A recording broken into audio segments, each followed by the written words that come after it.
Sa makausap pa, may buntag sa tanan. So, first mass, pero dili sa di first time nga nitong tungkol nga pulpito. Sa pagkapari, first time. So mura og tanan nga first time, mura og kabado pa. Pero ang una ra ko na mo'y lisod, ang sunod dili na. So ikaw tulo nga Domingo sa paggabanhaw atong subliyo na atong tema ang gahom sa iyang paggabanhaw nag-abli sa atong mga mata sa pagtuo. His resurrection power opens our eyes of faith. So kung lawas na ay mata, ang atong pagtuo nasa mata. So if we remember our theme last Sunday, so it was about faith. Gihapon.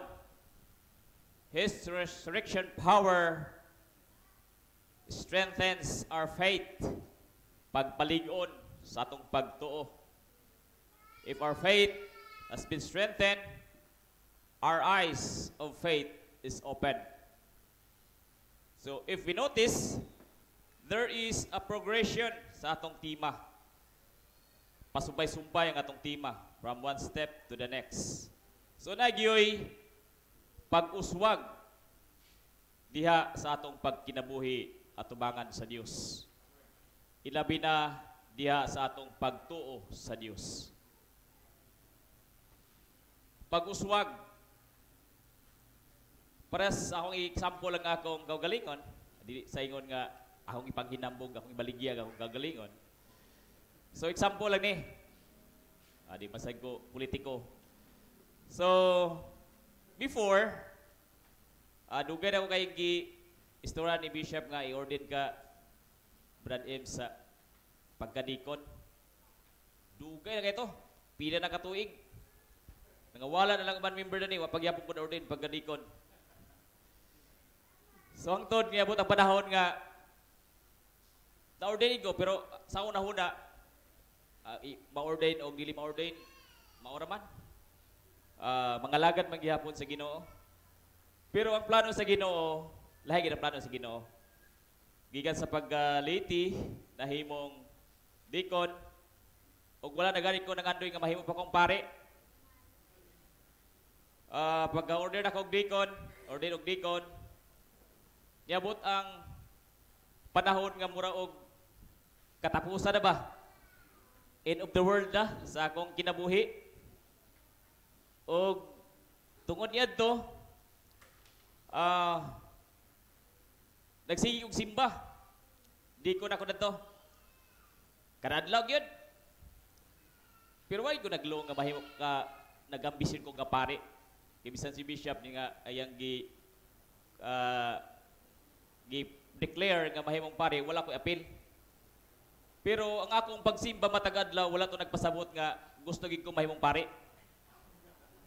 Ako tong gihimo kay tungod sa kabug-aton sa akong kasing-kasing. Grabe nga problema.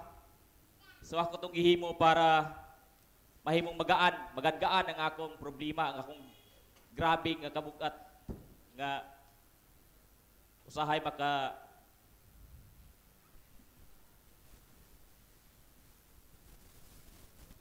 adilan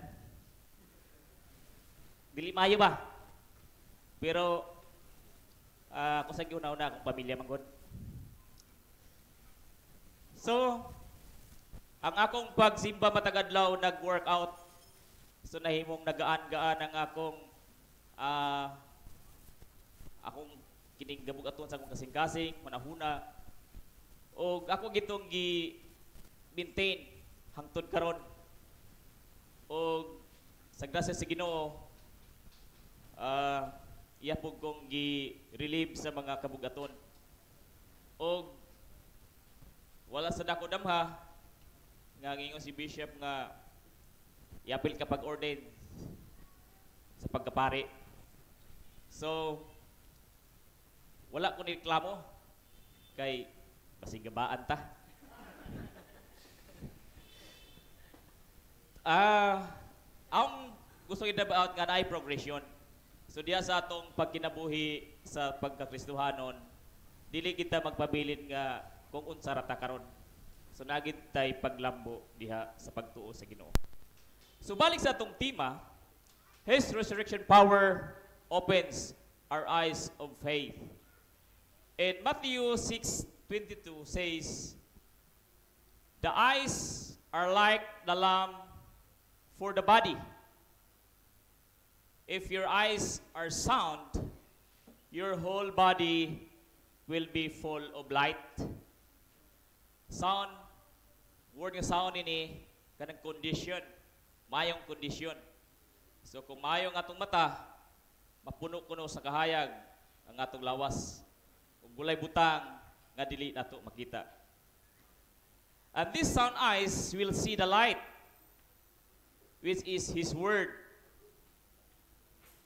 to guide us and a light for our path, as we read in Psalms 119 verse 105. So muning gingon sa Psalms 119 verse 105. Mao ni ang eyes of faith para dili kita mawala sa pamaagi sa Ginoo.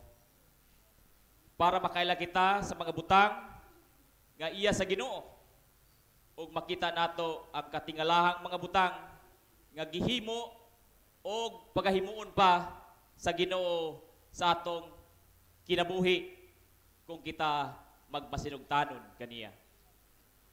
Kay kung bisan usaho nato pagbasa, balik-baliko nato basa ang Biblia, sige tag paminaw sa pulong sa Ginoo kung wala nato gitugutan ang Espiritu Santo nga maoy mupuyo sa atong kasing-kasing ug unahuna buta kita sa mensahe sa Dios. So di kita madutlan sa mga pulong sa Ginoo kung atong kasing-kasing wala magpuyo ang Espiritu Santo. Kaya Espiritu Santo maoy maghimo sa atong kasing-kasing nga mahimong fertile nga ang pulong nga mo tusok diha mamunga gayon. So in our gospel in John 21 verse 1 to 14, as we have listened to our gospel reading sa atong deacon, atong nadungog nga tibuok gabi sila nanagat apan wala gyud sila'y kuha. In verse 4, sa pagsubang na sa adlaw, nagtindog si Jesus dito sa lapihan apan wala makaila ang mga tinun-an nga si Jesus di ay kadto. So di sa tingon nga di nila maklaro kay ngit-ngit kay nisubang naman ang adlaw, landag naman. So pero sa ilang pagtanaw wala sila makakita. Di sa tingon nga masiplat lang kay gitawag pa man sila ni Ginoong Jesucristo. Unya mingon siya kanila, "Mga anak, nakakuha ba kamo?" Ang ilang tubag, "Wala gyud. Zero, pusoy." Og si Jesus mingon kanila, "Itaktak ang inyong pukot dapit sa inyong tuo sa sakayan ug makakuha kamo." Og ilang gisunod ang gisulti ni Ginoong Jesucristo. Wala sila'y reklamo, yung sabay kalainan sa wala og tuo, sa unahan o sa likod. Wala sila mong reklamo. So ilang gitaktak ang pukot og sa ilang pagtaktak dili na nila madaog ang pukot sa pagbira tungod sa kadaghan nga isda. So kung atong tawhanon ba kanang tinamban nga paguna-huna, basig gitapok ato daan ni Jesus ang isda dito sa kilid nila. Kas akataktakan kuha tanan. Pero sa ato lang tawhanon. Pero kung musunod ta sa sugo sa Ginoo, kabubuton sa Ginoo, nga murag imposible kay ba sa atong kaugalingon nga panghuna-huna o panglantaw, imposible ha. Pero bisan pa man imposible sa atong kaugalingon nga paglantaw, kung atong gisunod gihapon ang sugo sa Ginoo, diha pa ta kita sa mga mirakulo nga pagabuhaton sa Ginoo alang kanato. So, sa dihang ilang gibuhat kini, nakita nila ang milagro ug diha-diha nakaila sila sa Ginoo. Nga ang Ginoo di ay kadtong nagsugo kanila nga itaktak sa tuong dapit sa ilang sakayan ang pukot. Ang pagkabuka o ang nagpabuka sa ilang mga mata mao ang pagsunod sa sugo sa Ginoo. So, usahay sa atong kinabuhi kay magbase magita sa atong kaugalingon. Magbase ta sa atong kaugalingong sitwasyon. Magbase ta sa atong kaugalingong pagkagahig ulo. Magbase ta kanunay sa atong unsay ikaayo kanato. So, sa atong pagkinabuhi diha sa atong pagkakristohanon, kinahanglan ato sang limtan ang atong kaugalingong limitasyon. Atong itutok ang atong mga mata sa kaayo sa Ginoo, sa gahom sa Ginoo nga pwede niyang himuon sa atong kinabuhi. Mao ni ang sekreto para maabli ang atong mga mata sa pagtuo, ang pagsunod sa sugo sa Dios. Sa gikayon kagayna, bisag lisod, labi na kay dili Ginoo ang nagsulti nato, ato rang mga busing. So, mura og diha magbari ba ang atong unahuna, diha mag-away ang musunod ko dili. So, kung minus ang dikta sa Espiritu Santo sa atong kinabuhi, mao na nga mugawas gyud ang atong tawhanon. So, di ta makasunod dayon. Kung makasunod manggaling ta, nanay hinungdan or nakasinati na bata og mga kalisdanan, ay pa ta mo sunod. So, kinahanglan nga mo sunod ta nga walay pagreklamo. Kung ato lang gitugutan ng Espiritu Santo nga mo lihok sa atong tagsa-tagsa nga kinabuhi, bisan unsa pa nang isugo diha, unsa pa nang ipabuhat kanato, bisan og atong giuna-una nga unfair kini para kanako o kanato atong pagahimuon kay kana sugo sa Ginoo. So, niini sama sa mga tinun-an wala magreklamo. Sila sa gisulti sa Ginoo sa diyang itaktak ang pukot diya sa tuong bahid sa kayan. So wala gid sila kiniyang nisupak bisan og sila mga expert diha sa pagpanagat. Mausab kini sa kining atong kinabuhi usahay, labi na sa akong kinabuhi usab. So pag-ingon ni Bishop nga i-ordain ka pagkapare, so sunod lang, walay reklamo. Kay ay no nga ang Ginoo maoy mag-provide sa tanan. Kung iyang plano, so ang Ginoo magpahiluna sa tanan. So wala na ako nagyunahuna kung asa ko manguha daning mga pagsuot karon, mga sa paning ipagtaon. Kay di man tag kuan ay tag CD mo kay tag 50 tahon na tag 100.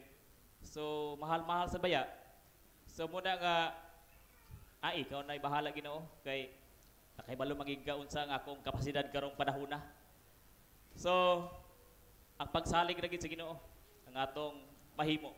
Sunod lang para sa atong summary ni Garina, pagsunod. So grasya lagi sa Ginoo ang tanan. Diya sa atong unang pagbasa, si Saulo gibutaan sa Dios tungod sa iyang paglutos sa mga sumusunod ni Ginoong Kristo. So wala siya makita sulod sa tulo ka adlaw. Wala siya usab mukaon sulod sa tulo ka adlaw. Kung kita usab dili musunod sa gisugo sa Ginoo kanato ug buhaton hinuon ang sukwahi sa isugo kanato, mahimong kuhaon sa Ginoo ang atong pananaw. Kabuta ba kata? So bisan dili literal nga pagkabuta apan espirituhanon nga pagkabuta o magpahiloy kita sa grasya o panalangin sa Ginoo. So kung kita buta diha sa kamatuuran sa Ginoo, so nagpalayo ta sa grasyang panalangin sa Dios. Kung magpalayo ta sa Ginoo, wala tay protection. So prone ta sa mga pagsuway sa yawa, testingan or atake sa yawa. So in succeeding verse of our first reading, ang Ginoo nagpadala sa iyang alagad nga si Ananias aron makita siya pag-usab og dining higayuna na puno sa Espiritu Santo og diha-diha nangahulog nga daw mga himbi sa isda gikan sa mga mata ni Saulo og nakakita siya pag-usab. So, pinagi kang Ananias ng padala sa Ginoo. So, na-restore ang kiniang pananaw ni Saulo. Puno sa Espiritu Santo, maoy nakapatangtang sa mga nakababag sa mga mata ni Saulo. Sa atong Ebanghelyo, maoy nakapabuka sa mga apostoles ang pagsunod sa sugo ni Jesucristo. Sa atong unang pagbasa, ang Espiritu Santo maoy nakapaabli sa mga mata ni Saulo. Sumatotal, mahimong sayon ang pagtuman sa sugo sa Dios kung kita puno sa Espiritu Santo. So lisod kayo pagsugot kung sa kung giyon ganina nga minus ta o luyang Espiritu Santo. Mao ni ang formula para mahimong abli ang atong mga mata sa pagtuo. So hinaot nga sa atong pagsaulog sa ikatlong simana sa paggabanhaw sa atong Ginoong Jesucristo, atong mapuy-an nga madaugod kita pinaagi sa tabang sa Espiritu Santo sa atong kinabuhi ug mahatag nato ang kinatibuk-ang pagpasalamat, pagpasidungog, pagsimba, pagdaig ug himaya sa atong makagahom may Dios diha sa atong kinabuhi. So di lang madasigon kita magsimba, magdaig, maghatag og himayan sa Ginoo sulod sa iglesia, apan sa atong tagsa-tagsa kagagalingon, layo ra sa atong gibuhat diri sa sulod sa iglesia, sa atong manghinaot kita nga bisan diha sa atong mga trabaho, diha sa atong mga silingan, diha sa atong mga kaila, diha sa atong mga negosyo, atong ipahari ang Ginoo sa atong kinabuhi nga mahimong patas ang tanan, labi na diha sa pagnegosyo, hinaot nga ang atong mga pamaagi sa pagnegosyo fair at tubangan sa Ginoo ug diha sab sa atong mga panimalay, sa atong mga trabaho, kinahanglan nga kini magahatag kahimayaan sa Ginoo kay mo na ang atong purpose nini nga kalibutan. So mayong buntag ug gihangyo tanan sa pagpanindig.